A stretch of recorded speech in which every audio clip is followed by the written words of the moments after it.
তৃণমূলকে চোর বলবার আগে আপনি নিজের আয়নায় নিজের মুখটা দেখুন, আর একটা শ্বেতপত্র প্রকাশ করে বলুন বিহারে কি অবস্থা, উত্তরপ্রদেশে কি অবস্থা, আর বাংলায় 350টা টিম পাঠিয়েছিলেন, কিচ্ছু খুঁজে পাননি, অশ্বডিম্ব। প্রধানমন্ত্রী আগে আয়নায় নিজের মুখ দেখুন, তারপর তৃণমূলকে চোর বলুন। খড়গ্রামের জনসভা থেকে এই ভাষাতেই প্রধানমন্ত্রী নরেন্দ্র মোদী ও বিজেপিকে একযোগে নিশানা করেছেন মমতা বন্দ্যোপাধ্যায়। মমতা বন্দ্যোপাধ্যায় এদিন ফের নাম না করে শুভেন্দু অধিকারীকে গদ্দার নেতা বলে নিশানা করেছেন। তার মন্তব্য, 26,000-এর চাকরি খেয়ে উল্লাস করে বোমা ফাটানোর মন্তব্য করছেন গদ্দার নেতা। নিজের টাকা বাঁচাতেই তিনি বিজেপিতে গিয়েছেন বলে এদিন ফের একবার দাবি করেছেন তৃণমূল সুপ্রিমো।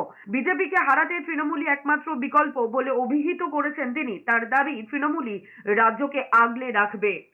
বলছে বোমা ফাটাবো, কত বড় বড় গদ্দার নেতা, বোমা ফাটাবে কি না? 23,000 ছেলে মেয়ের চাকরি খেয়ে নিয়ে উল্লাস করছে, লজ্জা করে না?